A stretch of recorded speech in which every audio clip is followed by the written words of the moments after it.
Bismillahirrahmanirrahim. Assalamu alaikum students. How are you all? Today's our topic is hybridization. In previous lectures, we studied about hybridization, and in this lecture or in this video, I'll teach you about how to find hybridization through formula. So here you can see there are three types of hybridization.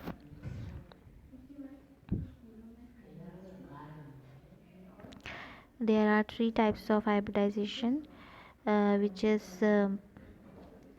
sp3, sp2 and sp3, sp2 and sp3 hybridization is 1s and 3p orbitals when combined.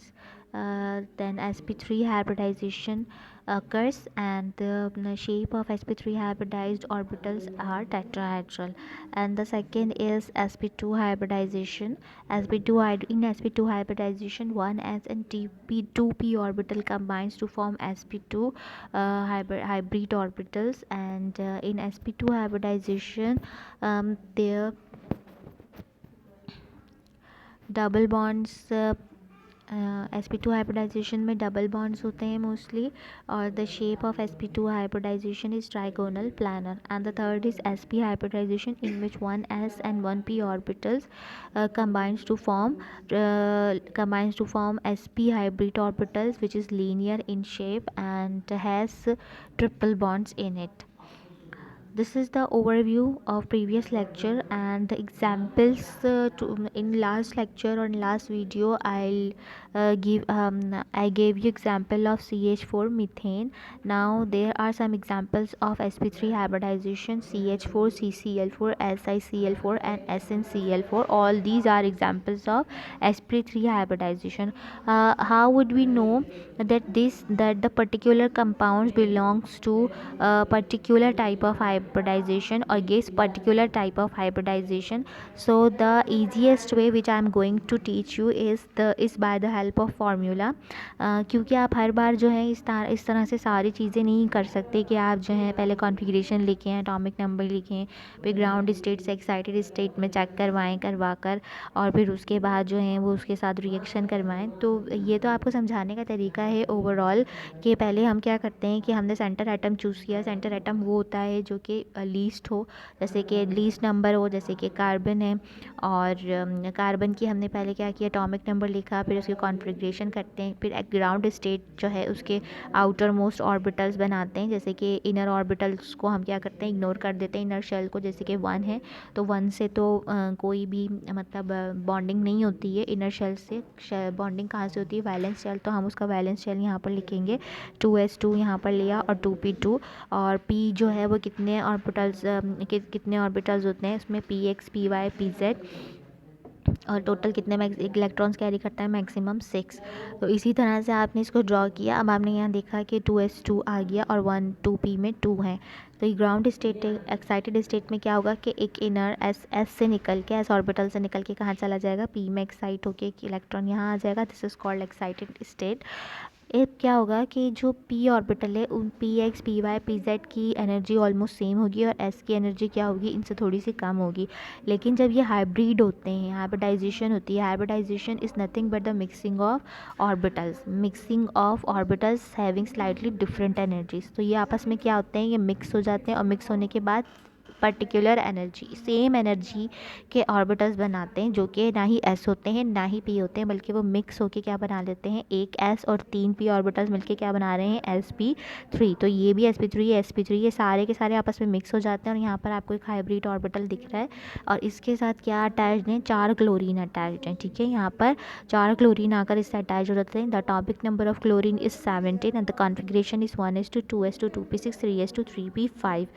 3p5 जो है वो p5 जो है वो क्या है, एक इसके अंदर इलेक्ट्रॉन की कमी है, तो इसमें एक्साइट करने की कोई ज़रूरत नहीं है. सिर्फ एक इलेक्ट्रॉन जो है वो ये कहाँ से ले लेगा, वो कार्बन से ले लेगा. कार्बन के पास कितने इलेक्ट्रॉन्स हैं, वैलेंस शेल में 4 इलेक्ट्रॉन्स हैं.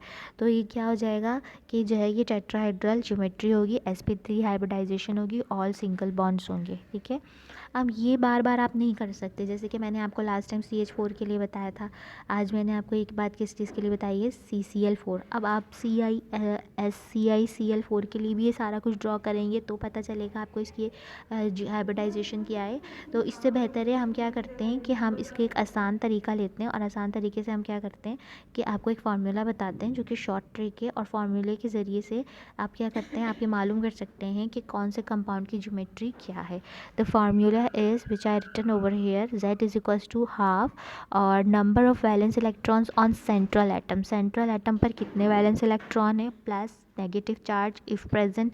किसी कंपाउंड पे अगर कोई नेगेटिव चार्ज है तो आप उसको ऐड करेंगे, अगर पॉजिटिव चार्ज है तो उसे माइनस करेंगे, और प्लस मोनोवैलेंट एटम्स। और जो भी मोनोवैलेंट एटम्स, यहाँ मोनोवैलेंट एटम्स लिखे हुए हैं, these are monovalent atoms which are fluorine, hydrogen, chlorine, bromine and iodine. These all are monovalent atom. तो अगर ये मौजूद हो तो आपने इनको क्या करना है, इसके साथ ऐड करना है, ठीक है। I hope you are understanding my points. अब पहले मैंने आपको क्या किया कि सारा कुछ ड्रॉ करके बताया, इसके ऑर्बिटल्स ड्रॉ करके बताया, किस तरह से ग्राउंड स्टेट से एक्साइटेड स्टेट में ये गया। ये सारी डिटेल मैंने आपको इस तरह से भी समझा दी, और फार्मूले के ज़रिए भी समझा देते हैं कि फार्मूले के थ्रू आप किस तरह से डिटेक्ट करते हैं। लेट्स सपोज हमने CH4 का लास्ट लेक्चर्स आप जो देखेंगे, हाइब्रिडाइजेशन का जो फर्स्ट लेक्चर था, उसमें मैंने CH4 sp3 हाइब्रिडाइजेशन के बारे में आपको बताया था। तो CH4 फार्मूले के ज़रिए से किस तरह से मालूम करेंगे। CH4 में कार्बन क्या है, सेंटर एटम है, और कार्बन की वैलेंसी कितनी होती है, 4, यानी कि इसके वैलेंस इलेक्ट्रॉन में कितने, वैलेंस शेल में कितने इलेक्ट्रॉन्स होते हैं। Carbon has 4 electrons in its valence shell. The atomic number of carbon is 6। तो क्या होती है इसकी वैलेंसी, 1s2 2s2। और इसके वैलेंस शेल कौन सा होता है, आउटर मोस्ट शेल। और 2 क्या है, वैलेंस शेल। तो 2 में कितने इलेक्ट्रॉन्स हो गए, टोटल 4 इलेक्ट्रॉन्स हो गए। तो कितने इलेक्ट्रॉन हो गए इसके, 4। अब इस पर ना ही कोई पॉजिटिव चार्ज है, इस पूरे कंपाउंड पे ना ही कोई नेगेटिव चार्ज है, उसको छोड़ दीजिए। नंबर ऑफ मोनोवैलेंट एटम, इससे कितने मोनोवैलेंट एटम, अगर मोनोवैलेंट एटम है तो यहाँ पर हाइड्रोजन मोनोवैलेंट एटम है और 4 है, तो आप 4 को ऐड कर दीजिए, 4 4 8, और हाफ से इसको डिवाइड करेंगे तो क्या हो जाएगा, 2 1 ज़ा 2, 2 4 ज़ा 8। तो आंसर क्या आया आपके पास, 4। अगर आपके पास आंसर 4 आता है तो हाइब्रिडाइजेशन क्या है, sp3। अगर 3 आता है तो sp2, और अगर 2 आता है तो sp। ठीक है, अगर आपके पास आंसर 4 आता है तो हाइब्रिडाइजेशन क्या होगी, sp4। अगर आपके पास 3 आता है तो हाइब्रिडाइजेशन इज़ sp2, और अगर आपके पास 2 आता है then the hybridisation is sp।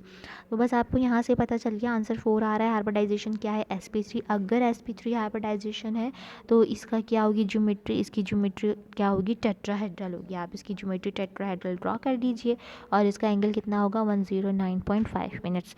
ठीक है, पर अब आप CH4 के बाद जो है हम दूसरी एग्जाम्पल चेक करते हैं। The other second example is CCl4।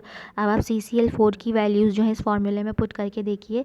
तो CCl4 का भी सेंटर एटम क्या है, यहाँ पर कार्बन है। कार्बन की वैलेंस इलेक्ट्रॉन्स कितने हैं उसके, वैलेंस शेल में 4 हैं, यहाँ पर 4 हमने लिखा, और उसके ऊपर भी कोई नेगेटिव चार्ज नहीं, कोई पॉजिटिव चार्ज नहीं। और इसके ऊपर नंबर ऑफ मोनोवैलेंट एटम कितने हैं इसके साथ, 4 क्लोरीन इसके साथ अटैच हैं। तो आप इन दोनों को ऐड करेंगे, आंसर क्या आएगा, 4 आंसर आ रहा है। तो हाइब्रिडाइजेशन क्या हो गई आपके पास, sp3 हाइब्रिडाइजेशन। और क्या हो गई ज्योमेट्री इसकी, tetrahedral. Now third example is, ये वाली एग्जाम्पल CH4 मीथेन हो गया, carbon tetrachloride, and the other is silicon tetrachloride. अब SiCl4 में क्या होगा कि सिलिकॉन का जो एटॉमिक नंबर है वो होता है 14, and the valence electron in silicon valence shell is 4।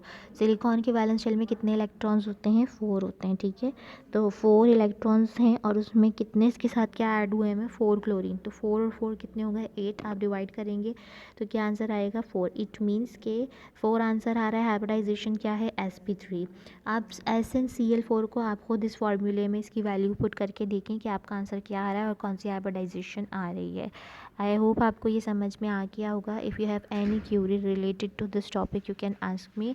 और इसके अलावा अब मैं आपको और एग्जांपल्स देती हूँ। मैं आपको जो है अपना sp2 की एग्जांपल्स देखिए, हम जो है इस फार्मूला में पुट करके देखेंगे नेक्स्ट लेक्चर में कि जो है किस तरह से ये फार्मूला उसका हमें आंसर कर रहा है। ठीक है, हाइब्रिडाइजेशन से रिलेटेड जो भी क्यूरीज़ हों, जो भी कन्फ्यूजन हो, मुझसे पूछ लीजिएगा, because this is an important topic. ये बहुत इंपॉर्टेंट टॉपिक है, और आपको, मुझे लगता है आपको इसमें मेरी बात समझ में आ गई होगी। और फार्मूले के हवाले से कुछ पूछना हो तो मुझसे पूछ लीजिएगा। Thank you.